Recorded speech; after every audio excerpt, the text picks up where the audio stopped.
अल्हम्दुलिल्लाह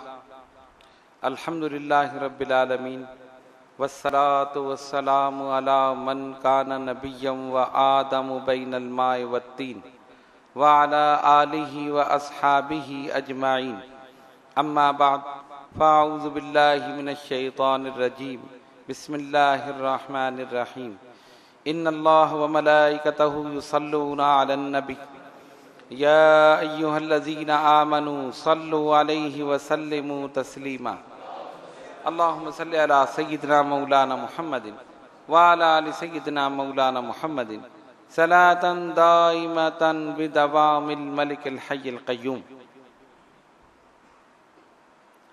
आज हमारी नशिस्त का उन्वान है हज और उम्रे पर जाने वालों के लिए हिदायत। आप जानते हैं कि लोग हज के लिए उम्रे के लिए हरमैन शरीफैन जाते हैं और बहुत सी ऐसी गलतियां उनसे सरजद होती हैं कि जिससे शायद उसका सवाब ज़ाया हो जाता। हमें चाहिए कि जब हम इतना पैसा खर्च करके उस अजीम फरीज़े की अदायगी के लिए, एक अजीम मकसद के लिए, अजीम सआदत हासिल करने के लिए जा रहे हैं, तो उसके आदाब, खुसूसन आदाब, उसके कवाइद, ज़वाबित, इन तमाम चीज़ों को समझें ताकि जिस मकसद के लिए हम जा रहे हैं वो मकसद पूरा हो और उसके फैज़ व बरक़ात हम हासिल करें और उस हदीस शरीफ के मिस्दाक बन जाएं जिसमें नबी पाक अलैहिस्सलातु वस्सलाम ने फरमाया, हदीस शरीफ जिसका मफ़हूम ये है कि जिसने हज किया और वो वहाँ से वापस लौटा, यानी उसने तमाम अराकीन के साथ हज किया और वापस लौटा, वो ऐसा है कि जैसे आज ही पैदा हुआ, यानी तमाम गुनाहों से पाक और साफ। वो उसी वक्त हो सकता है जब हम उसको समझें। अल्हम्दुलिल्लाह आजकल ये बड़ी अच्छी सूरत है कि तमाम कारवान जितने भी हुज्जाज को लेकर जाते हैं उन्होंने अपने साथ एक न एक आलिम दीन को साथ रखा हुआ। वो साथ साथ मसाइल भी बताते हैं और यहाँ पर भी हुज्जाज के लिए तरबियती नशिस्तों का प्रोग्राम होता है, अपने अपने मकामात पर वो करते हैं, हाजी कैंप में भी होता है। लेकिन इन तमाम चीज़ों के बावजूद भी ऐसी ऐसी गलतियां करते हैं कि जो उसके सवाब को ज़ाया कर देते और दूसरों के लिए मुश्किलात का सबब बनते हैं। तो हम यहाँ पर पूरा प्रॉपर तरीक़ा नहीं बता रहे, वो तो जो लोग हज पे जा रहे हैं वो नशिस्तें कर रहे होंगे। हम ख़ास बातें आपके सामने बयान करेंगे। अल्लाह तबारक व तआला आपको भी ये सादत नसीब फरमाए और हज के लिए या उम्रे के लिए जाएं तो इन चीज़ों को ख़ास तौर पर अपने जहन में रखें। सबसे पहली चीज़, जब आप हज का इरादा करें, अब इसमें एक चीज़ ये जहन में रखिए कि मैं दोनों को साथ साथ बयान कर रहा हूँ, लेकिन मैं उसमें ये बता दूंगा कि ये हज के लिए है और ये उम्रे के लिए। ख़ास तौर पर हज के लिए जब इरादा करें और आप वहाँ जा रहे हों, टाइम करीब आ रहा है, तो सबसे बेहतर चीज़ ये है कि अपने अजीज़ और क़ारिब से मिलकर माफ़ी तलाफ़ी कर लें। व तक़ाज़े बशरियत, इंसान से गलती होती है, ज़बान से कोई जुमला ऐसा निकल जाता है किसी की दिल आज़ारी हो जाए। यहाँ तो कैफियत ये है कि एक साहब जा रहे थे, उनसे कहा तो उन्होंने कहा मैंने कौन सी गलती की है, गलती तो उसने की है, लड़ा तो वो था मुझसे। कि भाई गलती आपने नहीं की, अगर आप झुक जाएंगे तो उसमें क्या मसला है। एक अजीम मकाम पर आप जा रहे, नहीं जी मैं क्यों झुकूं, मैं तो उसको झुकना चाहिए, वो आके मुझसे माफ़ी मांगे। हमने कहा अच्छा ठीक है, वही मांग लेगा, आप चले जाइए। तो होना ये चाहिए कि जब हम ऐसे मकाम पर जा रहे हैं तो हम खुद अपने अजीज़ व क़ारिब से खुद मिल लें और उनसे कर लें कि कोई ऐसी गलती है तो माफ़ फरमा दें। उस अजीम मकाम पर जा रहे हैं, किसी का कोई हक आपके ज़िम्मे ना हो, किसी की कोई अमानत खुदा न खास्ता उसमें खयानत न की गई हो, कोई ऐसी चीज़ ना हो। जब उस मकाम पर जा रहे हैं तो बिल्कुल साफ़ सुथरे होकर जाएं और वहाँ से आएँ तो यकीनन गुनाहों से साफ़ सुथरे होकर। ये चीज़ अपने जहन में रखें, अगर कर ली जाए तो बेहतर है। बात बातें ऐसी होती हैं कि छोटी सी बात है और वो बढ़ते बढ़ते बहुत बड़ी हो जाती है। किसी से बातचीत बंद की, हदीस शरीफ के मुताबिक 3 दिन से ज्यादा बातचीत बंद करना एक मुसलमान के लिए दूसरे मुसलमान के साथ ये मना है। लेकिन यहाँ तो सालों गुजर जाते हैं कि नहीं, वो पहल करेगा तब मैं उससे बात करूंगा, मैं क्यों करूं। अगर आप पहल कर लें तो आपको सवाब मिल जाएगा, और फिर जब ऐसे मकसद के लिए जा रहे हैं तो आपको पहल करना जरूरी है। बहरहाल इन चीजों को अपने जहन में रखें। दूसरी बात क्या है कि एहराम 2 बगैर सिली चादरें, एक नीचे बांधें और एक ऊपर। अब इसमें हाजी कैंप में भी और वैसे भी किताबें भी तकसीम करते हैं, हमारे उलमा नशिस्तों में बताते हैं, लेकिन देखने में यह आता है मुशाहिदे में कि किसी का एहराम तो इतना नीचा कि वो फर्श के साथ साथ घिसटता हुआ जा रहा है। अब आप खुद अंदाजा कर सकते हैं कि जब जमीन के साथ लगेगा तो यकीनन नापाक हो जाएगा, और उसी में फिर नमाज पढ़ने के लिए खड़े हो गए। और किसी का इतना ऊंचा कि ऐसा लगता है कि बस घुटनों से जरा सा नीचा। तो ये तमाम चीजें जो हैं, ना तो इतना ऊंचा हो और ना इतना नीचा हो। जो हुक्म है शरई लिहाज से टखने खुले हुए होने चाहिए, आप उस लिहाज से बांधें। उसका तरीका बताया जाता है बाकायदा, ऐसा नहीं है, लेकिन तवज्जो नहीं होती। तो उसका नतीजा ये निकलता है कि वो नापाक भी होता है, उस पर छींटे भी पड़ती हैं, जमीन से भी लगता है, और उसी कैफियत में आकर खड़े होते हैं और फिर नमाज भी पढ़ लेते हैं। तो इस चीज को खास तौर पर जहन में रखें कि एहराम बांधने का तरीका जो बताया जाता है उसको बड़े तरीके से समझे। ना इतना ऊंचा हो कि आप बिल्कुल समझे कि घुटनों से जरा सा नीचे सारी टांगे खुली हुई, और ना इतना नीचा हो कि जमीन के साथ घिसटता हुआ जा रहा है, आपका एहराम नापाक हो जाएगा। ये हज और उम्रे दोनों के लिए, जाहिर एहराम दोनों में ये लाजिम है। दूसरी उसमें एक एहतियात ये करें कि एक एक्स्ट्रा एहराम अपने साथ रख लें। अगर कभी कोई ऐसी बात हो सकती है, आप कहीं गिर गए, नापाक हो गया, तो आप उसको तब्दील कर सकते हैं। उसमें ऐसी कोई कैद नहीं है कि आप तब्दील नहीं कर सकते। अगर वो नापाक हो जाए किसी वजह से, आप दूसरा एहराम पहन सकते हैं, उसमें हज या उम्रे में कोई नुकसान नहीं होगा। वो कहते नहीं जी अगर ये उतर गया तो समझो हज ही हमारा खराब हो। भाई जो एहराम खराब हो गया उसका क्या होगा? नहीं, ये नहीं उतरना चाहिए, पहने धो लेंगे, इसको नहा लेंगे।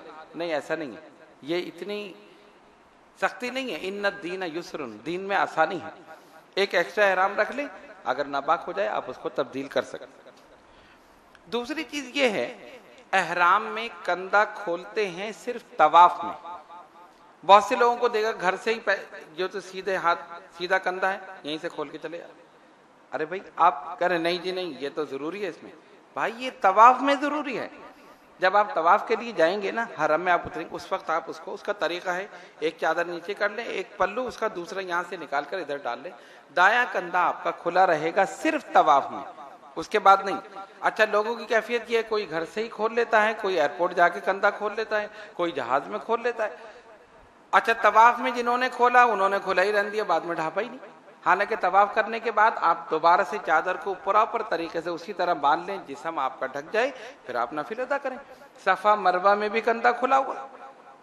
तो ये सब जो है ना, ये लापरवाही है, ये समझना चाहिए इस तरह। अब बहुत को तो इतना शौक होता है अपने जिस्म दिखाने का कि ऊपर का एहराम उतार के ही रख देते, पता चलेगा कोई पहलवान आ रहे सामने। तो ये सही नहीं है। वहां पर ये सोचना चाहिए, औरतें भी हैं, बच्चियां भी हैं, बच्चे भी हैं, जवान भी हैं, सब चीज है। तो जो तहजीब, जो तमद्दुन, जो इस्लाम ने आपको सिखाया है उस पर अमल करें, ठीक है, ये चीज। दूसरे ये कि सबसे बेहतर तरीका तो ये है कि आप घर से एहराम बांधें, यानी इसमें कोई मुमानियत नहीं है। आप एयरपोर्ट पे भी बांध सकते हैं, और वो जब मीकात आता है, जहाज में ऐलान करते हैं वो लोग पहले से कि मीकात आ रहा है यलमलम। हर जगह का अलग मीकात है ना, यमन वालों का अलग है कि पाकिस्तान वालों का अलग है। जो मीकात नबी पाक अलैहिस्सलातु वस्सलाम ने बताए, तो जहाज वाले पहले से ऐलान करते हैं कि इतनी देर के बाद मीकात आने वाला है, आप लोग तैयारी कर लीजिए। अब सब चादरें निकाल के खड़े। अच्छा, जहाज में जाहिर है कोई ऐसी जगह नहीं होती। बाज औकात तो बड़े जहाज होते हैं, उसमें जगह होती है, बताते हैं फला जगह जाकर आप एहराम बांध लें। और बाज जहाजों में लोग इतनी जहमत ही नहीं करते कि वो पूछें कि कोई जगह है या नहीं। अपनी सीट पर जहां खड़े हैं, सीट पे बैठे हैं, वहीं से बाहर निकले और जो चलने की जगह है वहीं खड़े खड़े एहराम बांध ले, ऊपर की चादर डाली और वहीं कपड़े तब्दील कर। तो ये तहजीब के खिलाफ, सब वहां बैठे हैं, खवातीन बैठी हैं, बच्चे बैठे हैं, मर्द सारे बैठे, तो ये गलत है। बेहतर तरीका ये है कि आप घर से बांध के जाइए। चले आप नियत एयरपोर्ट पे कर लें। अगर आप ये सोचते हैं कि नियत करने के बाद तमाम अहकाम लागू हो जाते हैं, ये हकीकत है, फिर आप सर नहीं ढांप सकते, टोपी नहीं ओढ़ सकते। एहराम बांधने के बाद आप टोपी ओढ़ सकते हैं जब तक आपने नियत नहीं की। अमामा बांध लीजिए, टोपी ओढ़ लीजिए, नियत नहीं की आपने। जब तक नियत नहीं की अहकामात लागू नहीं होंगे। लेकिन घर से गुस्ल करके एहराम बांध के चले आराम से। आप जहाज में नियत कर ले, आप एयरपोर्ट पे नियत कर ले, लेकिन जब नियत कर ली अब सर ढांपना जो है वो सही नहीं, सर पे कपड़ा नहीं लगना चाहिए। ये फिर उसके अहकामात पूरे जो है नियत करने के बाद लागू हो जाते हैं। तो ये मैं इसलिए बता रहा हूं कि एयरपोर्ट पर भी बाज़ औक़ात खुसूसन हज के मौके पर तो जगह बना देते हैं कि यहाँ पर जगह है, बल्कि जैसे मस्जिद की जो जगह होती है नमाज के लिए जो जगह मखसूस की है, वो कहते हैं वहाँ जाके आप बांध लें। वो सब बांध रहे हैं वहाँ पर। बहुत से लोग तो जहमत ही नहीं करते, वो जहाँ सीट पे बैठे हैं वहीं खड़े खड़े बांधे। अजीब अजीब किस्म के लोग कि हम वहाँ क्यों जाएं, क्या करें, वहीं कपड़े उतारे वहीं ऊपर से पहन लिए। तो ये भी गलत है। हमारे नज़दीक सबसे बेहतर तरीका यह है कि आप आराम से घर में गुस्ल करें, आराम से एहराम बांधें, जो उसका तरीका है आप वो करके एयरपोर्ट पर जाकर आप नियत कर लें, हो जाएगा, ठीक। दूसरा ये है कि जब वहां पहुंचने के बाद आप दूसरा उम्रा करना चाहें, अब उसमें एक उम्रा है मस्जिद आयशा से, एक बड़ा उम्रा है जाराना से, इसी तरह हुदैबिया से। नबी पाक अलैहिस्सलातु वस्सलाम ने वहां से भी उम्रा की नियत की, आपने एहराम बांधा, सरकार वहां तशरीफ लाए, 1400 सहाबा से बैत ली, पूरा किस्सा है, पूरी तफसील है। तो उसमें भी ये होता है कि मस्जिद आयशा से जो लोग एहराम बांधते हैं उम्रे के लिए, तो बाद लोग एहराम शॉपर में रख के ले जाते हैं।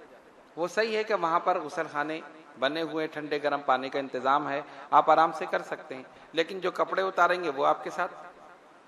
तो बेहतर तरीका ये नहीं है, अगर ऐसा कर लिया जाए कि आप होटल से ही गुस्ल करके एहराम बांध लें, टैक्सी करके मस्जिद आयशा जाइए, वहां जाकर आपने 2 नफिल पढ़े, नियत कर लिया, आ गए, तो वो एक्स्ट्रा जो एक थैला आपके साथ होगा वो बच जाएगा। वहां जाके भी कर सकते हैं, लेकिन एक बेहतर तरीका हम बता रहे हैं, इस तरह आप कर सकते हैं। इस तरह अगर कर लें तो बेहतरी है। इसी तरह जाराना में भी वहां जो मस्जिद है वहां भी गुस्ल खाने, वॉशरूम बहुत अच्छे हुकूमत ने बना दिए, साफ सुथरे, वहां जाकर भी गुस्ल करके एहराम बांधा जा सकता है। लेकिन बेहतर सूरत यह है कि आप जिस होटल में ठहरे हुए वहीं पर ही अगर आसानी है गुस्ल कीजिए, एहराम बांधिए, और जब वहां पहुंच जाएं तो उस मस्जिद में 2 रकात नफिल पढ़ के उसके बाद आप नियत कर लीजिए। और वो मस्जिद भी इतनी मुकद्दस है जाराना की कि एक बुजुर्ग फरमाते हैं कि मैं उस मस्जिद में रात को सोया तो उस एक रात में मुझे 100 मरतबा हुजूर अलैहिस्सलातु वस्सलाम की ज़ियारत हुई। जाराना की मस्जिद में एक रात में 100 मरतबा ज़ियारत हुई सल्लल्लाहु अलैहि वसल्लम। तो इतनी मुकद्दस जगह, इतनी मुकद्दस मकामात। दूसरी बात यह कि आजकल लोग इस चीज को रोक रहे हैं कि मस्जिद आयशा से उम्रा नहीं होता। वहां पर जो इन लोगों ने इस सिलसिला शुरू किया है, उर्दू में, अरबी में, गुजराती में और अंग्रेजी में ये लिटरेचर तकसीम कर रहे हैं और कहते नहीं वो तो हजरत आयशा सिद्दीक़ा रज़ी अल्लाह ताला अन्हा के साथ एक मसला हो गया था तो सरकार ने फरमा दिया वहां से कर लो, यहाँ आम लोगों के लिए थोड़ी है। हालांकि ऐसा नहीं है, वहां से बिल्कुल उम्रा किया जा सकता है, वो मीक़ात है। वहां से भी, जाराना से भी, हुदैबिया से भी, ये तमाम मकामात जो हैं यहाँ से आप एहराम बांध के उम्रा कर सकते हैं, इसमें कोई मुमानियत नहीं है। ये रोकने की कोशिश करते हैं। आप चाहें तो एक दिन में 2 उम्रे कर लें, या रोजाना कर लें, या एक दिन छोड़ के कर लें, उसमें उसकी फजीलत है, उसका सवाब है। ये चीज अपने जहन में रखें। दूसरी बात यह कि तवाफ करने के बाद 2 रकात नफिल जो अदा किए जाते हैं मकाम इब्राहिम के पास, अब लोग ये करते हैं कि हमें यहीं पढ़ने हैं, इसके अलावा पढ़ने ही नहीं है। हालांकि आप देखते हैं कि रश कितना है, एक चक्कर चल रहा है, तवाफ हो रहा है। अब उस मौके पर अगर आप वहां जाकर नियत बांध लेंगे तो जो तवाफ कर रहे हैं उनको कितनी दुश्वारी होगी। और जब तक आदमी कयाम में है या रुकू में है तो नजर आ रहा है, जो सजदे में है वो कहां से नजर आएगा। आप सजदे में हैं, यानी जरा सा तसव्वुर करें कि मकाम इब्राहिम पर आप सजदे में हैं, नफिल पढ़ रहे हैं, और जो लोग तवाफ कर रहे हैं उनके लिए क्या होगा, वो तो नीचे नहीं देख रहे। अब जो आया वो टकरा कर गिरा, मैंने खुद देखा अपनी आंखों। अब एक आदमी सजदे में, कोई उसके ऊपर गिरा, कोई इधर गिरा, बाद में वो खड़े हो गए, कोई वैसे टकरा गया। दूसरों को तकलीफ देने से अपने आप को बचाइए। आपकी जात से किसी दूसरे को तकलीफ नहीं होनी चाहिए। हुक्म यह है कि अगर वहां जगह ना हो तो आप उसी की सीट में पीछे हो जाइए, हरम में जहां भी, वहां नफिल पढ़। और बाज दफा इतना रश होता है कि मुताफ में जगह ही नहीं मिलती नफिल पढ़ने की, आप वहां से और आगे हटकर दूसरी जगह पढ़ लीजिए, नफिल हो जाएगी।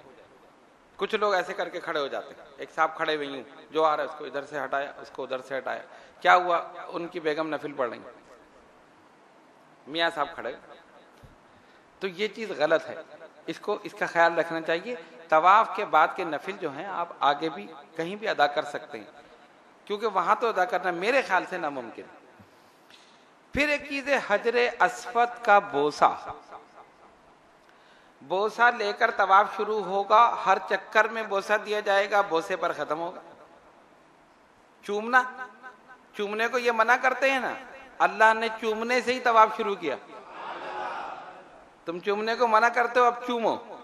और किसको चूमो? गैरुल्लाह को चूमो। पत्थर क्या है? गैरुल्लाह है ना, इसको चूमो और इसको चूम कर शुरू करो, ताकि यहीं पर ही तुम्हारा मसलक खत्म हो जाए। क्या नहीं चूम नहीं सकते? शिर्क है। मैंने कहा शिर्क वो है जो अल्लाह के साथ किया जाए और बंदों के साथ किया जाए, वो शिर्क है। तुम अल्लाह को चूम सकते हो? अल्लाह को चूम सकते हो? नहीं। जब अल्लाह को नहीं चूम सकते तो हम तो इसीलिए चूम रहे हैं गैरुल्लाह को, बताने के लिए कि अल्लाह को चूमा नहीं जा सकता, और जिसको चूमा जाए वो अल्लाह हो नहीं सकता। अल्लाह को चूमा नहीं जा सकता और जिसको चूमा जाए वो अल्लाह हो नहीं सकता। इसीलिए हम चूमते हैं, बताने के लिए कि ये अल्लाह नहीं है, ये वलीउल्लाह है। ये अल्लाह नहीं है, ये वली का मजार है, इसलिए हम चूम रहे हैं। हम तो बताने के लिए चूम रहे हैं। अल्लाह ने फरमाया चूमो, तुम मना करते हो ना, चूम के ही शुरू करो। और चूम के शुरू कर रहे हर चक्कर में। अच्छा, मसला ये कि अगर लाजिम कर दिया जाता कि हर चक्कर में चूमो तो कितनी मुश्किल होती। आज का दौर, कितनी पब्लिक रश, 1400 साल पहले कितने लोग थे और अब 1400 साल के बाद, और जैसे वह गुजरता जाएगा बढ़ते जाएंगे। तो कहा इस्तेलाम, दूर से इशारा करो और चूमो। फिर भी चूमना है, चूमने से बचना नहीं है, बच नहीं सकते। जाकर चूमो, अगर नहीं चूम सकते दूर से इस्तेलाम करो, इशारा करो उसकी तरफ, चूम लो, अपने अंगूठे चूम लो। चूमना है जरूर। अब चूम कर शुरू करो और हर चक्कर में इस्तेलाम, इशारा कर दो, ये उसका कायम मकाम है।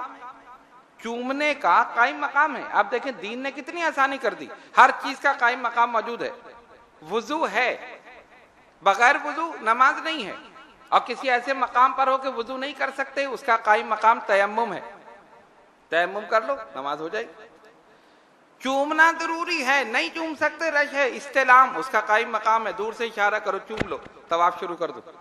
हर चक्कर में इस्तेलाम करो, दूर से, वहां पहुंच ही नहीं सकते। अब मसला ये है कि कहते नहीं हमें चूमना जरूरी है, हम चूमेंगे। आप तवाफ मुकम्मल करें, उसके बाद जाकर चूम लें। लेकिन चूमने में भी ऐसी ऐसी हरकतें करते हैं कि हजरे अस्वद के करीब गालियां देते हैं। अस्तगफिरुल्लाह। ये नहीं सोचते कि कहाँ आप खड़े हैं, किस मकाम पर खड़े हैं, कौन सा घर है ये, अल्लाह ताला का घर है, अपने घर में नहीं हो। उस मकाम पर एक दूसरे को धक्के दिए जा रहे हैं। और जो चूम कर वापिस आता है तो वो तो मेरे ख्याल से लोगों के कंधों पर आता है वापिस, नीचे उसके पैर ही नहीं लगता, इतना रश होता है। और ऐसे रश में अगर खवातीन घुस जाएं तो कितना गलत है।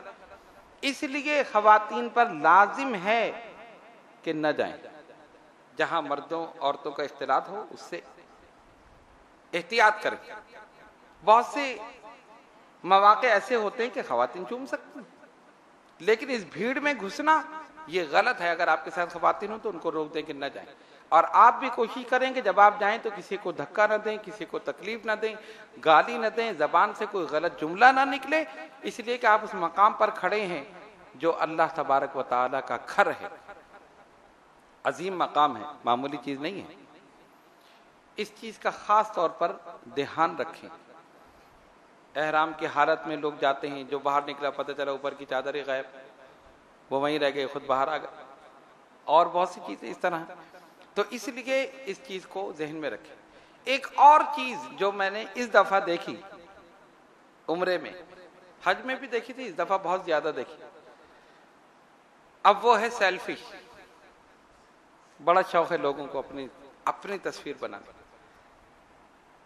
इस चीज ने इबादत की रूह को जाया कर दिया। यकीन करें, इबादत की लज्जत को खत्म कर दिया। पहले तो मोबाइल था, अब वो मोबाइल के साथ एक और डंडा निकल आया। ये लोग जानते हैं जो कंप्यूटर का काम कर, बटन दबाया वो एकदम ऊपर से निकला, उसमें मोबाइल लगा दिया, तवाफ हो रहा है, अपनी सेल्फी बन रही। आपका ध्यान अल्लाह की तरफ है या अपनी सेल्फी की तरफ? कहां जा रहे हैं आप? किस मकाम पर खड़े हैं? किसको दिखा रहे हैं? होना ये चाहिए उस मकाम पर। बुजुर्गों ने फरमाया कि तवाफ के दौरान बैतुल्लाह पर भी निगाह ना हो, तुम्हारी निगाह नीची होनी चाहिए, इसलिए कि वहां अनवार तजल्लियात की बरसात हो रही है। ऐसा ना हो कि तुम्हारी बिनाई जाया हो जाए। ऐसी रहमतें बरस रही हैं बैतुल्लाह पर। अपने गुनाहों पर नजर करके अपनी निगाहों को झुकाकर, और जो कुछ भी दिल में हो बस खामोशी से पढ़ते रहो, पढ़ते रहो। यहां तो शैतान जहन में ख्याल पैदा करता, नहीं तुम तो लोगों को दिखाओ कि तुम तवाफ कर रहे हो। पहले तो इतना था, यानी मामला बढ़ता ही जा रहा है। पहले तो इतना था कि मोबाइल फोन कान से लगा हुआ है, बात हो रही है, यानी तवाफ भी हो रहा है, बात भी हो रही है। हाँ मेरे 4 चक्कर हो गए, 5वां शुरू है। दोस्त को बता रहे हैं अभी आखिरी चल रहा है, आखिरी आ रहा हूं, अभी आ रहा हूं। अरे आप बात कर रहे हैं, आप तवाफ कर रहे हैं? आप मोबाइल ऑफ कर दीजिए और फिर तवाफ कीजिए। अब उससे बढ़कर अब सेल्फी आ गई, वो एक बड़ा सा डंडा है और वो तवाफ करते में। अब आप देखें इंसानी जहन इधर लगेगा या उधर लगेगा? वो अपने आप को उधर देखेगा या इधर देखेगा? नहीं, ये उसकी रूह को ही खत्म कर दिया, उसके सवाब को ही जाया कर दिया। शैतान ने जहन में डाला तुम अपनी सेल्फी बनाओ, लोगों को दिखाओ, देखो मैं तवाफ कर रहा हूं इस तरह। ये क्या चीज है? जब भी जाइए मोबाइल को ऑफ कर दीजिए, बस अपने गुनाहों पर नजर करके मैं उस खालिक और मालिक की बारगाह में, जब्बार और कहार की बारगाह में, मेरे नापाक कदम इस पाक सरजमीन पर आए, ये मेरे मौला का करम है।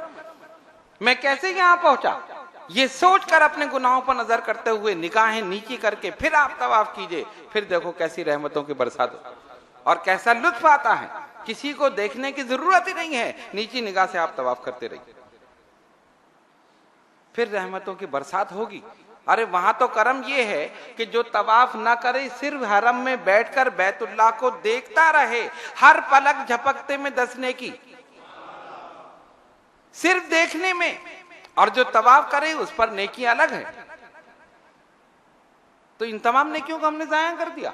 कोई अपनी सेल्फी बनाकर अपने आप को देख रहा है, कोई मोबाइल पे बात कर रहा है, किसी का जहन उधर है, किसी के मोबाइल की घंटी बज रही है, कोई कुछ कर रहा है। ये क्या है? इबादत की रूह को खत्म कर दिया।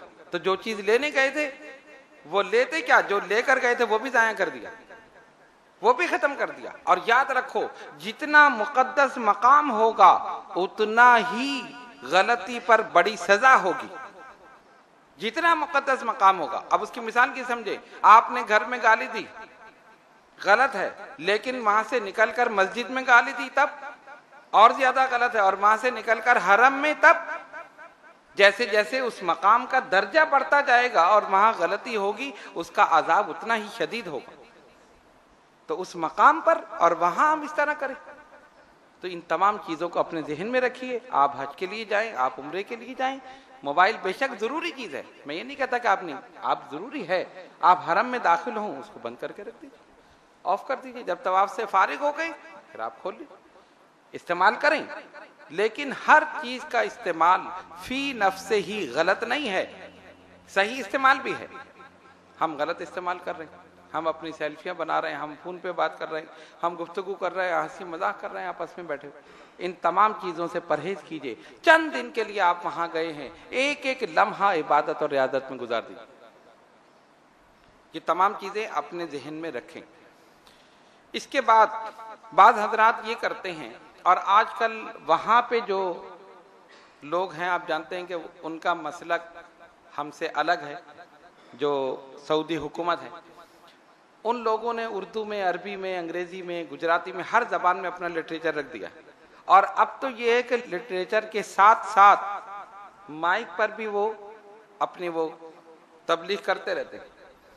उसमें क्या है, मैंने खुद ये सुना कि एक बदबख्त वहीं खड़ा होकर, बाबू सलाम के पास खड़ा होकर कह रहा है, जियारतुन नबी की नियत नहीं करो या हुजूर सल्लल्लाहु अलैहि वसल्लम के रोजे की जियारत की नियत नहीं करो, मस्जिद नबवी की जियारत की नियत करो। अगर तुम इस नियत से आओगे कि हुजूर के रोजे की जियारत कर रहे हैं तो ये शिर्क हो जाएगा, ये बिदअत हो जाएगा, ये फला हो जाएगा, ये ढमका हो जाएगा। क्या नियत करो, बार बार लोगों से क्या नियत, और माइक पर सब लोग सुन रहे हैं, नियत ये करो कि हम मस्जिद नबवी की जियारत के लिए आ रहे हैं। एक दीवार थी, उस पर खड़ा हुआ था, मैंने ये सिर्फ जोर से कहा अस्तगफिरुल्लाह। जो लोग करीब खड़े थे उन्होंने भी देखा। मैंने कहा इससे पूछो बेवकूफ से, मस्जिद है किसकी वजह से? मस्जिद की नियत करें, दुनिया में हजारों मस्जिदें हैं, कहीं भी जा सकते हो। बेवकूफ से पूछो मस्जिद किसकी वजह से? मस्जिद नबवी हुजूर की वजह से तो मस्जिद है, और उनकी जियारत की नियत ना करें तो फिर किसकी जियारत की नियत करें? उन्होंने तो पहले ही बशारत दे दी, मन ज़ारा कब्री वजबत लहू शफाअती, जिसने मेरे रोजे की जियारत की उसकी शफाअत मुझ पर लाजिम होगी, मैं जरूर शफाअत करूंगा। वो तो उधर खुशखबरी दे रहे हैं, ये बदबख्त रोक रहे हैं। दिल ने तो बहुत कुछ कहा, लेकिन फिर अदब की वजह से खामोश हो गया। कहीं ऐसा नहीं कि इसी में कोई बेद भी ना हो जाए, कोई बेद भी ना हो जाए। लेकिन हकीकत हाल क्या है, ये कहते रहेंगे, आशिक जाते रहेंगे। कितना रोकेंगे? रोकते नहीं, जाने की जरूरत नहीं। और हमारे भोले भाले मुसलमान बहुत से उम्रा करके वापस आ जाते हैं। हज के बाद बहुत से लोग जहमत नहीं करते कि मदीने तैयबा जाएं। फरमाया मेरे आका सल्लल्लाहु अलैहि वसल्लम ने, मन हज्जा लम यजुरनी फकत जफानी, जिसने हज किया और मेरी जियारत नहीं की उसने मुझ पर जुल्म किया। और हमारा अकीदा तो ये है कि जब तक वहां न जाए तो हज कबूल ही नहीं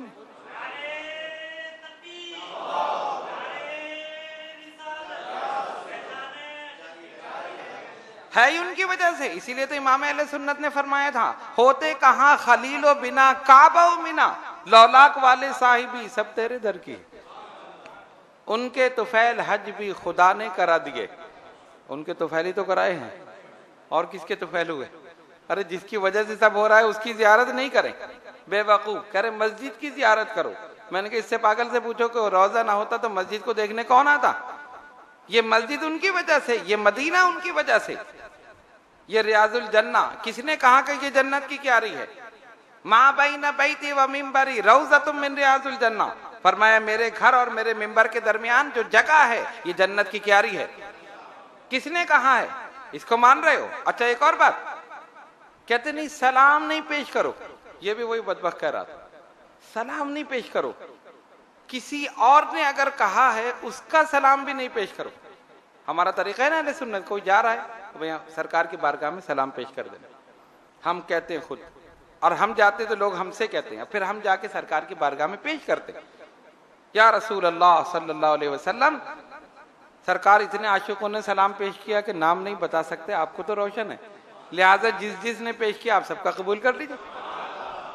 और वो क्या कहता है बदबख्त, वहीं खड़ा होकर बाबू सलाम के पास दीवार पे खड़ा हुआ है और कह रहा है कि एक तो आप सलाम नहीं पेश करें, किसी और ने आपसे कहा हो कि हुजूर को सलाम कह दो, वो ना पेश करें, क्यों? फरिश्ता पहुंचा देगा, फरिश्ता पहुंचा देगा। मैंने कहा फरिश्ते का तो मान रहा है पहुंचा देगा, और जो फरिश्ते के आका है उनको नहीं मान रहा। बेवकूफ आदमी, उस दर का जो दरबान है उसको मानता है, और जो आका है उनको नहीं मानता। ये सब खत्म अल्लाह अला कुलूबिहिम व अला समइहिम व अला अब्सारिहिम गिशावा, इनके दिलों पर मोहर है। ये क्या समझे आशिकों का सलाम क्या होता है और सरकार का जवाब क्या होता है। हजरत जहानिया जहां गश रहमतुल्लाह अलैह रोज़े रसूल सल्लल्लाहु अलैहि वसल्लम पर पहुंचे, जो अहले अरब थे उन्होंने कहा आप कौन है? कहा मैं सैयद हूं। कहा हम नहीं मानते आप सैयद हैं, कोई वो दिखाइए, शजरा दिखाइए, कोई सनद दिखाइए, कोई सबूत। पर मैं मेरे पास तो सबूत नहीं, मेरी जबान पे यकीन करो, मैं आले रसूल हूँ, सैयद हूँ। नहीं हम नहीं मानते, हम भी आले रसूल हैं, हम मदीने में रहते हैं, आप हिंदुस्तान से आए, आप कहते हैं आप आले रसूल हैं। फरमाया अच्छा जोश आ गया, चलो सरकार से पूछ ले, फिर तो यकीन आ जाएगा। वो हैरान होकर देख रहे, ले गए उनको, वहीं जालियों के पास खड़े हुए और कहा अस्सलामु अलैकुम या वालिदी, अस्सलामु अलैकुम या वालिदी। वहां से जवाब आया वालेकुम अस्सलाम या वलदी। उन्होंने वालिद कह के सलाम किया, उन्होंने बेटा कह के जवाब दे दिया। सारे के सारे हैरान रह गए, कदमों पे गिर गए। क्या आ गया यकीन? तो वो तो सलाम को वहां से क्या यहां से सुन रहे हैं, तो वहां से नहीं सुनेंगे। तो ये चीजें मैं इसलिए बता रहा हूं कि अभी के मुशाहिदे की बात है। तो आप जब जाएं इन चीजों पर कान न धरें, आपको जो करना है आप करें, लेकिन बाअदब रहें, किसी से बहस करने की जरूरत नहीं, कोई दलाइल देने की जरूरत नहीं। ये मानेंगे नहीं खत्म अल्लाह अला कुलूबिहिम। जब दिल पर मोहर लग गई तो कैसे मानेंगे? वहीं खड़े होकर जब ये बकवास कर रहे हैं तो कैसे मानेंगे? आपको जो करना है आप सलाम भी पेश कीजिए, जिन्होंने सलाम कहा उनका सलाम भी पेश कीजिए, जो कुछ अर्ज करना है अर्ज कर दीजिए, इस यकीन के साथ कि सुन भी रहे हैं और जवाब भी अता फरमा। इन लोगों ने भरपूर कोशिश की, लेकिन ये करते रहेंगे, करते करते मर जाएंगे। अहले सुन्नत सलाम करते करते मर जाएंगे। ये रोकते रहेंगे, रुकेंगे नहीं, कोई नहीं रुकेगा। रियाजुल जन्ना में नफिल अदा करते हैं, उसमें भी खींचातानी होती है, धक्के होते हैं। उसमें हमें कोशिश करनी चाहिए अपनी जात से हम किसी को तकलीफ न दें। आपने नफिल पढ़ लिए, आप और आगे बढ़ जाइए, दूसरे के लिए जगह खाली कर दीजिए। वहां पढ़ लिए और आगे बढ़ जाइए, बढ़ते बढ़ते आगे से आप निकल जाए। लेकिन वहां तो ऐसा लगता है कि आदमी चिपक कर बैठ गया वहीं पर ही। वो कहता है कि नहीं सारा सवाब मैं ही ले लूं, दूसरा आ नहीं पाए। ये गलत है। आप 2 रकात नफिल पढ़ें, 4 पढ़े, 8 पढ़े, जितने आपने पढ़े उसके बाद आप वहां से आगे बढ़ जाइए। दूसरों के लिए भी जगह खाली कर दीजिए, ईसार कीजिए, ये अल्लाह ताला को पसंद। इसी तरह असहाब सुफ़ा, वो चबूतरा जिस पर 70 सहाबा बैठते थे और जिनका काम ही यही था। एक आशिक ने बड़े प्यारे अंदाज में कहा था, दीदे सनम यादे सनम, दीदे सनम यादे सनम, महबूब को देखना, उनकी याद में बैठना, बस और कोई काम ही नहीं था। ना उनको खाने की होश थी, ना उनको पीने की, ना उनको पहनने की, ना उनको कहीं जाने की आने की। सरकार के चेहरे को देखना, उनकी अहादीस को सुनना, बस यही तो उनका काम था। उस चबूतरे पर आज भी मौजूद है, वहां भी नफिल अदा करना बाइसे बरकत है। ये उससे भी रोक रहे, यहाँ नहीं पढ़ो, कोई फायदा नहीं। उनसे पूछो, नहीं नहीं ये कुछ नहीं है, ये ऐसे ही, ये ऐसे ही। अब पूछो भाई है क्या, यहाँ क्या था? ये भी नहीं बताते कि पहले क्या था। नहीं कुछ नहीं, ऐसे ही लोग पढ़ रहे हैं तो पढ़ रहे हैं, जरूरत नहीं।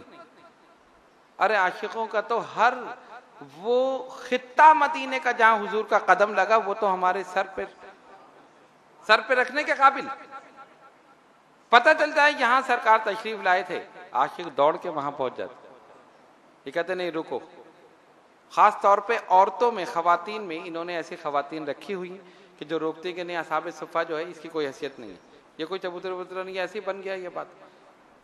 इस पे नफिल पढ़ने की जरूरत नहीं, रियाजुल जन्ना में नफिल पढ़ने की जरूरत नहीं। यानी जो जो ऐसी चीज है उन सब से रोक रहे हैं। चलो असहाब सुफ़ा के लिए हदीस नहीं, रियाजुल जन्ना के लिए तो हदीस मौजूद है, साफ हदीस मौजूद है। मेरे मिंबर और घर के दरमियान जो जगह है ये रियाजुल जन्ना है, जन्नत की क्यारी, वहां रोक रहे। कहां से रोक रहे हैं?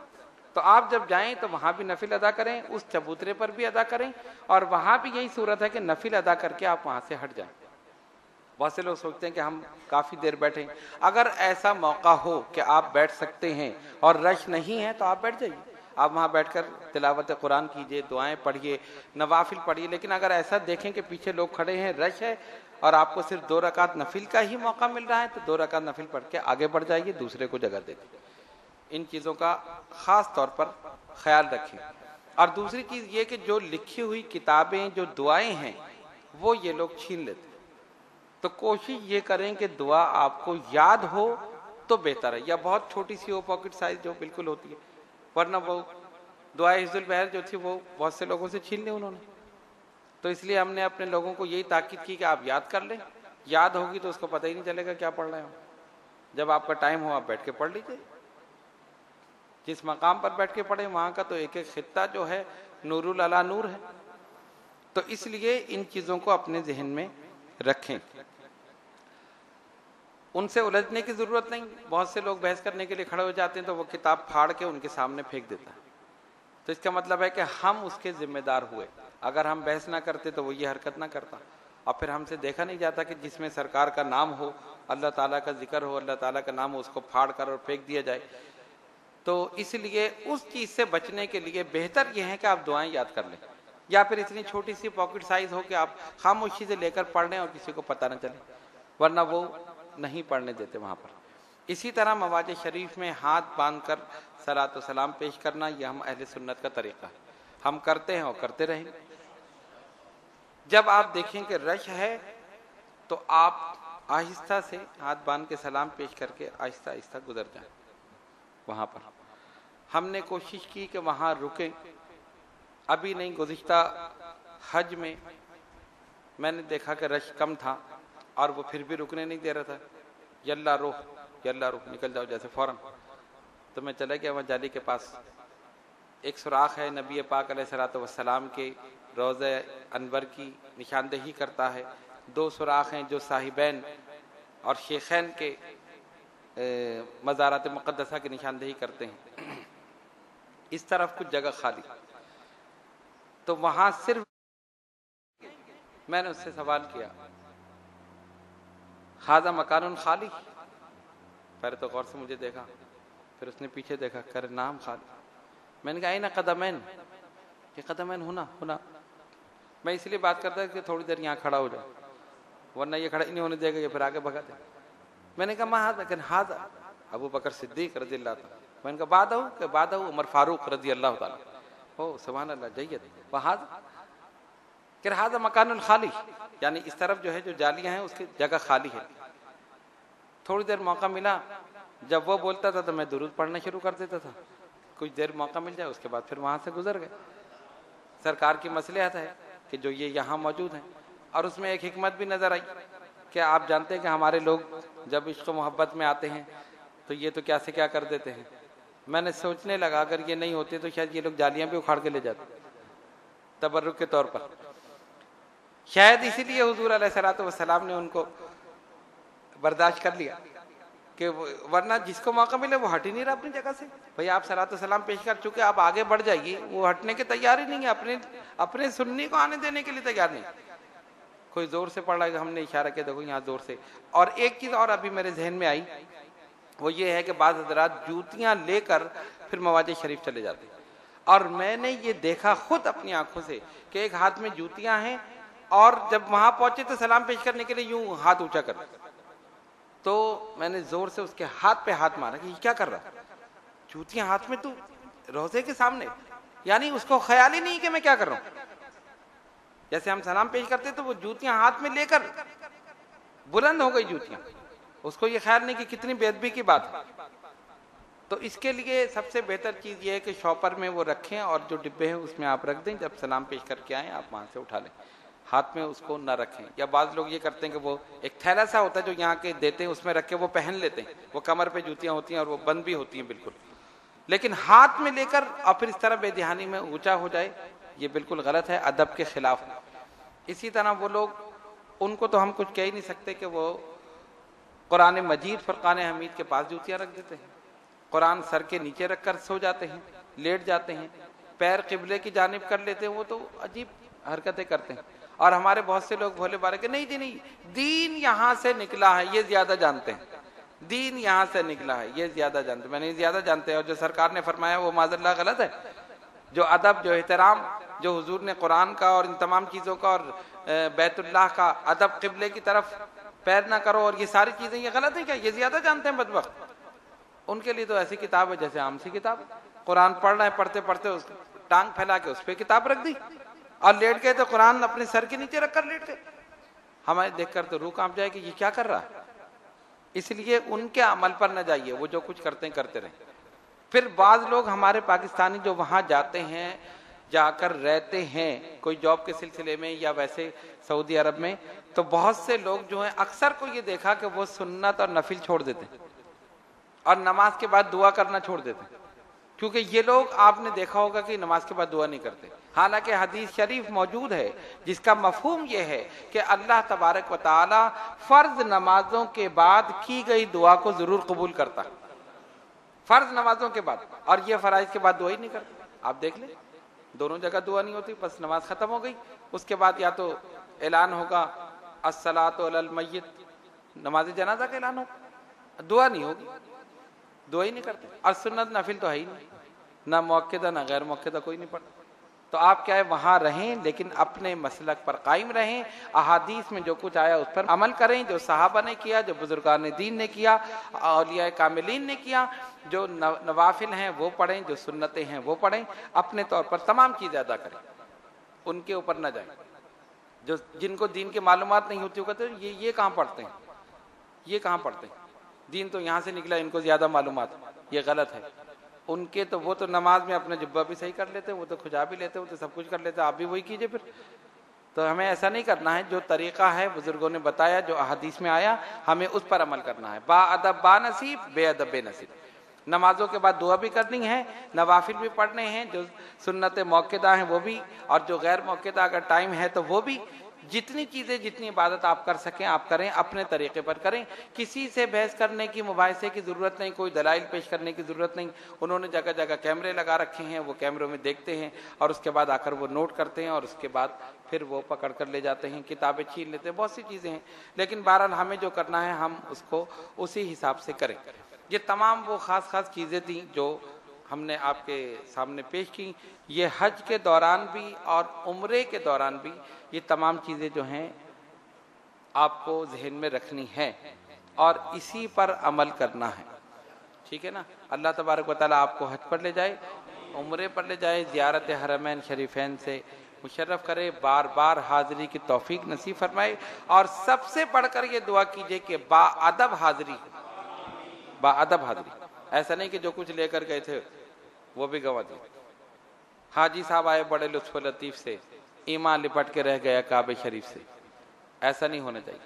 जब हाजी बनकर आए तो हदीस शरीफ के मुताबिक ऐसे हाजी बने कि ऐसा हो कि जैसे आज ही पैदा हुए, सारे गुनाहों से पाक साफ सबसे। तो इसलिए ये तमाम चीज़ें जो हैं ये अपने जहन में रखें और जब जाएं तो यही दुआ करें और इसी अंदाज से जो हमारा तरीक़ा है उनके किसी बात पर कोई कान धरने की ज़रूरत नहीं। अब उन्होंने ख़ास तौर पे औरतों में भी तबलीग शुरू कर दी और वहाँ पर उर्दू बोलने वाली औरतें रखी हैं। पहले तो अरब थी ना, तो हमारी औरतें समझती नहीं थी, अब उर्दू बोलने वाली रखी और वो उनको बताती हैं कि देखो दुआ करने की ज़रूरत नहीं, नमाज जो ये दुआ ही तो है, क्यों दुआ कर रहे हो, रियाजुल जन्ना में नफिल की ज़रूरत नहीं, मस्जिद आयशा से उम्रे की ज़रूरत नहीं, असहाब सुफ़ा पर चबूतरा कहते यह है क्या। औरतों में तो यहाँ तक कहा कि यह है क्या, ये तो कुछ भी नहीं है, यहाँ कुछ नहीं है, कुछ पढ़ने की ज़रूरत नहीं। और एक मरतबा तो कन्नात ही वहाँ लगा दी कि वो मर्दों के हिस्से में आ गया, औरतों को पता ही नहीं चला कि वो चबूतरा कहाँ है, ऐसा भी किया उन्होंने। इसलिए इन तमाम चीज़ों को अपने जहन में रखें।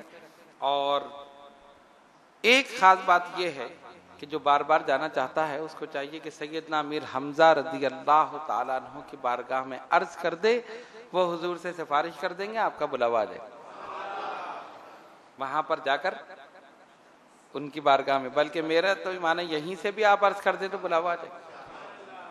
वो हुजूर की बारगाह में मकबूल हैं, सैयदुल शुहदा हैं, शहीदों के सरदार हैं। सरकार खुद तशरीफ ले जाते थे वहां पर।